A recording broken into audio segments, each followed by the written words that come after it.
What's up, guys? Today I want to start sharing some details about my little chart here for 100,000 punches.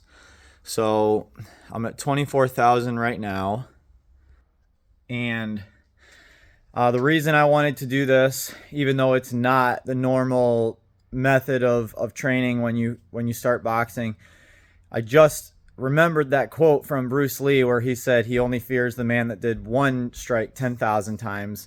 You could do a lot of combinations, you could do a lot of different things, strength training, footwork, cardio, and all that. But if you can't throw punches, you can't fight, basically. So my friend showed me some simple techniques for learning the footwork. I'm just going to demonstrate a couple of the things that I've been doing along this journey of trying to learn how to punch.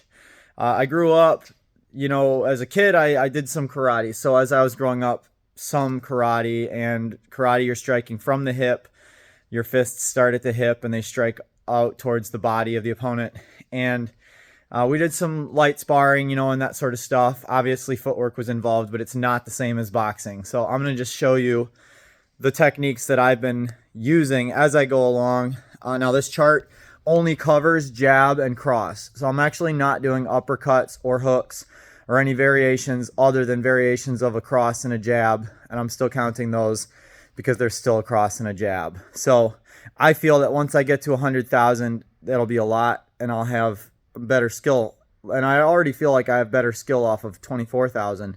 So the first thing is this X symbolizes where my feet are supposed to be. I originally learned it on a ladder, which is just, it looks like a ladder, but it lays on the ground. It's made out of like some webbing.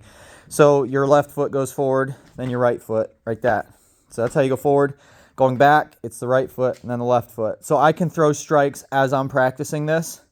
It's also left first, right, and then, continue that. And then obviously this direction as well, right, and then left, right, and then left. So that drill, I'll try to demo what that drill is going to look like. So I'm just standing here and I'll strike, strike, strike, strike, strike, strike, strike, strike. So there's a little bit of a lean. I'm trying to get accustomed to the side-to-side movement that the coach explained to me. You have to stay off the center line. So as I'm striking, I also want my body moving off to the side. I've done a lot of repetitions where I don't shift my body, I don't move my body, or I'm tilted forward too far. I'll practice doing these with my body leaning back as well. I've seen all these positions in fight tapes. So I'm not worried that it won't have an application. I'm mostly worried of just getting used to the actual feeling of having my arms out, because when your arms are doing this, your shoulders are getting tired so fast, they get so fatigued. How can I even do a legit boxing workout if I can't strike for an hour continuously? So I figure this is great training and conditioning for me to be able to strike continuously for an hour. So then another drill that I'll be doing, and I've been doing this, is I'll just simply step over and I have to pivot my feet. So like if I step to the left, my left foot moves first. I know it's a little hard to see my feet, but basically I'm stepping to the left and I'll pivot my right. So I'll pivot my right, which is the same as striking. So when you strike, you pivot your toe a lot of the time. But if I strike like this, and then I can strike like that and pivot my front. Pivot the front. So then if I step out here, I'm pivoting opposite. Pivot, pivot, pivot, pivot. It's just getting the muscle memory. I don't have to be perfect, because once I put my arms out that many times, I'll be able to fine tune it. So some other drills I've been doing. How fast can I punch, right? So I can just do this, right? But I'm not punching because I'm not pivoting.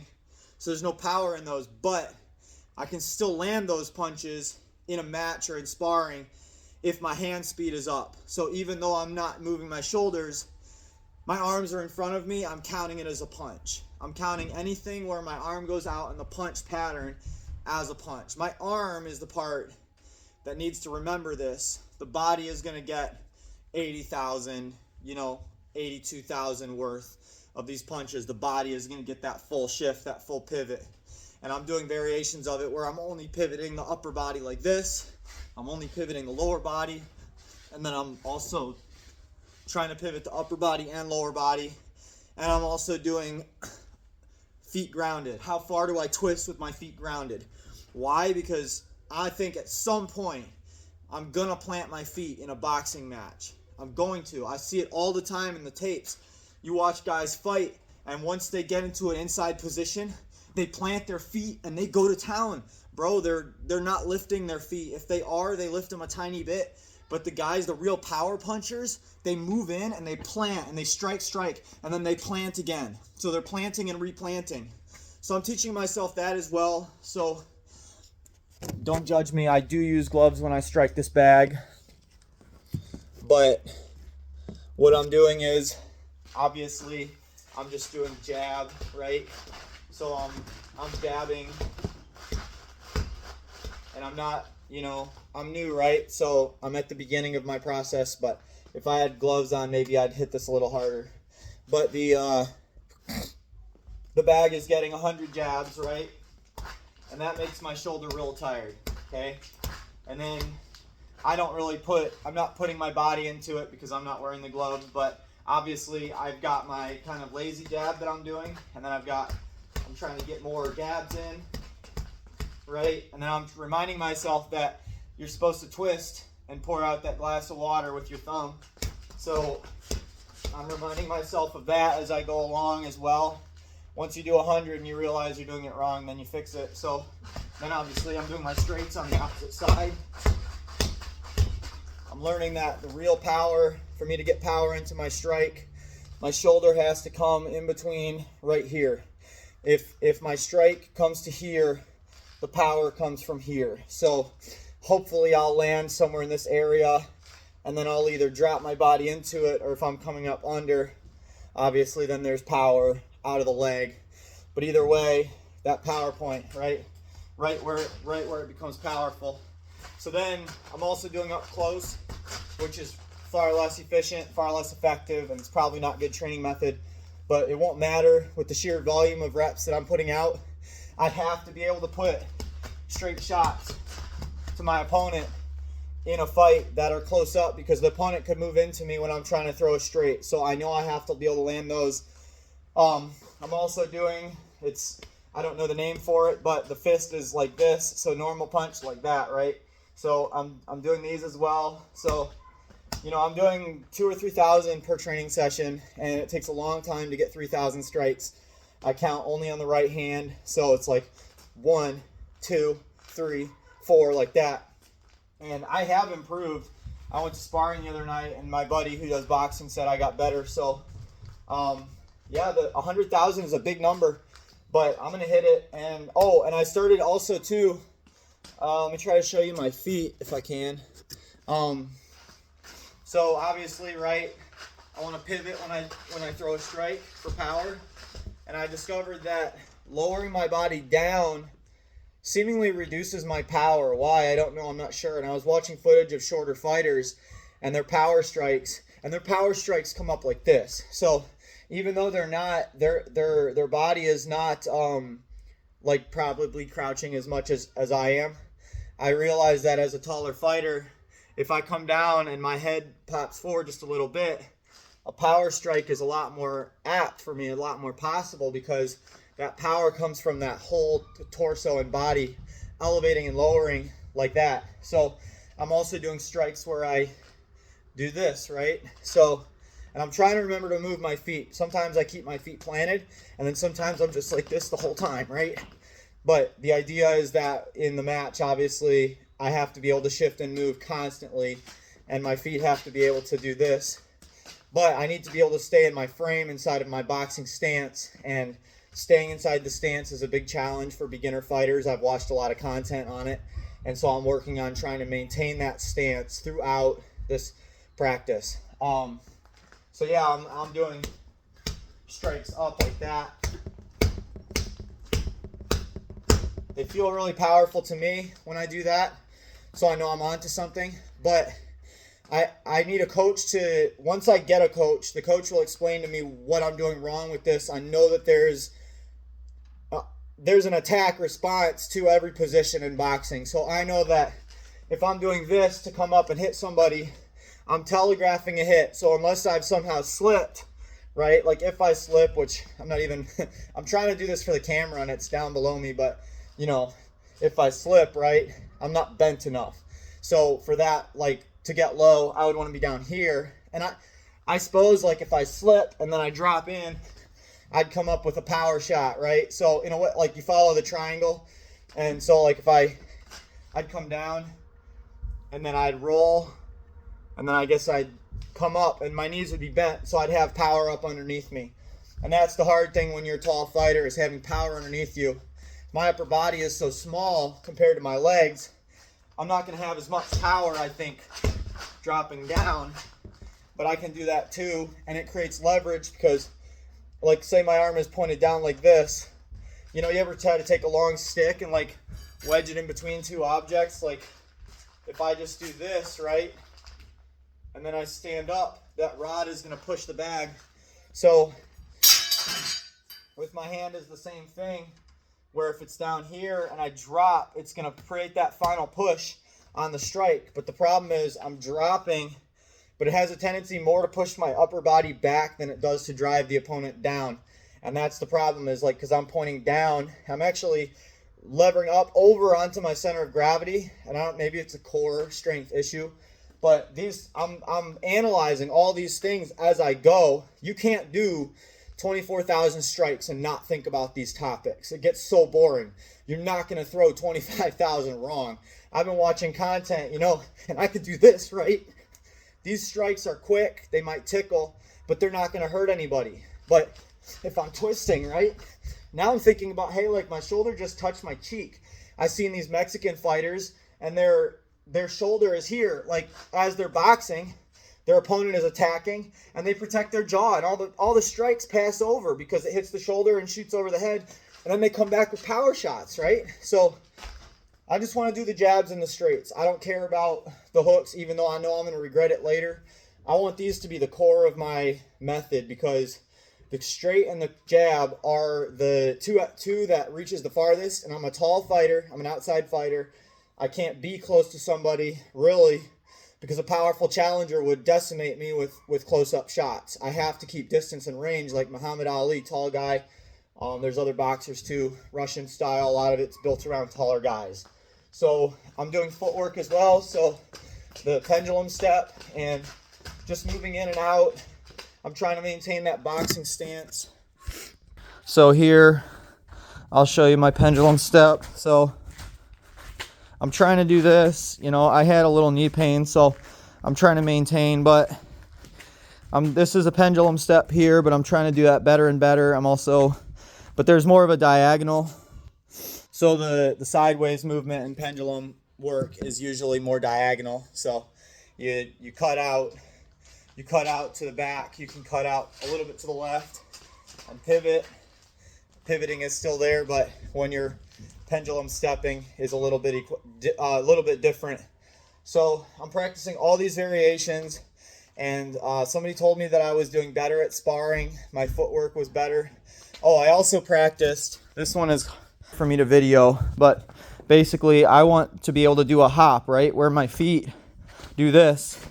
And for more on this, see Mike Tyson. I forget what it's called, the shift I think it's called, but basically you can land a strike in a shift at the same time. So strike, right? Strike. Why do I want to do this? Well, you know, when you're jumping rope, you're just jumping and jumping and jumping, right? Your feet are moving, one foot, the other foot, one foot, the other foot, both feet. And you might run, you might hop, you might jump. And I'm not jumping rope, not yet. I might, but I'm not training for any fights. So this is my little journey to 100,000 strikes. You can see here I have 24,000. This is a visual for me because, you know, it's a little bit more encouraging than the number. that's way too small. But you know, a lot of hate coming my way because, oh, you're not following like the convention of boxing. You don't have a coach. You need a coach. What are you training for? I don't care about all that. I basically got into this because my buddy got into MMA and he's actually going into fighting, and he showed me a couple things and I thought it was really, really cool, and I wanted to be more prepared. And you know how to be more prepared? Start by proving that you actually want to do it. And I think that's really what this is me proving that I actually want to do this. I actually want to train. And I prove it to myself by doing 100K. And by the end of that, I'm guessing I'll probably be a lot better, and there'll actually be something there to work with when I hire a coach to teach me some methods, you know. And if I can do 100,000 of these, you know, they say like 20 hours of something is a good start. So I mean, if it's an hour a day for a month, that's already 30 hours of training just on these strikes alone. And that's considered to be a good start for getting better at something. So it's not a complete skill set by any means, but these pieces are the components that goes into the greater picture of what I'm doing. And dude, 100,000 of anything is a big achievement, bro. Try doing 100,000 deep breaths. It'd probably take you a year. You know, it takes so long. And in weight training, I say I'll do 300. And I started seeing results when I started doing 300 reps in a workout, not all at once, but 300 for the whole workout. I started seeing results because that sheer volume, the body just can't resist the change. It has to change. So, and like I said, I'm watching a lot of content online, and I'm learning these methods and stuff, and I'm watching like beginner mistakes, like don't make this mistake, putting your hand down. At my second sparring session, I had my hand was dropping and the guy was rocking me every time with the jab. And because I would strike and then I would return, but I would be down here, and I was striking out of like the chest area. And so now I'm practicing, you know, striking out of the face area is very awkward. It's kind of uncomfortable because you're lifting up your shoulder to do it. Because like you can lift up your hand, but it really strains and stresses that smaller muscle in the front of the shoulder, versus just a slight shrug raises up that whole assembly so that you don't feel like you're using that front delt the whole time. But that's not going to matter after 100K. I'm going to have way better endurance, and then I'll actually be able to do boxing workouts. So yes, I'm not training for speed yet. I can't even do speed. I get so tired. I know I won't get 3,000 strikes. So what I'm doing is for 3,000 strikes, I'll do 1,000 air strikes. So it's shadow boxing, but I'll be doing footwork drills at the same time. I'll focus on my jab form. I'll focus on my straight form. And then once I do 1,000, I'll strike the bag. And I did some other drills too, I'll tell you in a minute, but I'll strike the bag for 1,000, and then I'll go back to air, and I'll either do like shadow box / bag. So I'll do like 100. But once I do 2,000, it's very hard to do sets of bigger than 300. 300 punches in a row is actually a lot. It makes you feel quite tired. It's hard to pace myself on that. Here's a skill. So I'm not gonna show you guys, but basically I punch this rope, and as it swings, I have to move past the rope, and you can, here's me, the rope is moving, right? I'm trying to see where this rope is, but there's also this rope right here. So what I want to do is strike this rope and then strike this rope, and then this one is moving. See, it's moving. So I'm trying to improve my hand-eye coordination. I have slow eye to brain link, and I have slow reaction time because eyesight and then going into my brain and then coming from the brain to the body. So it's just reaction time at the end of the day. But there's three components to that. There's the eye itself, the eye to brain link, and then there's the brain processing and reaction, and then obviously the physical reaction. So the physical reaction is meaningless without the actual knowledge of what's going on in the real world. And so training the eye, I think, is important for me. I'm getting a lot of hate for this. Don't punch the rope. Why are you doing that? That's so stupid. But if you punch a speed bag, you're looking at the speed bag moving. So that you're training your eyes if you're doing it right. And I think one of the things I've done a lot in my life, because I didn't have good eyesight, is I just tried to do things that didn't require hand-eye coordination. So now I'm going to try to solve this problem. And that's the video. So have a great day.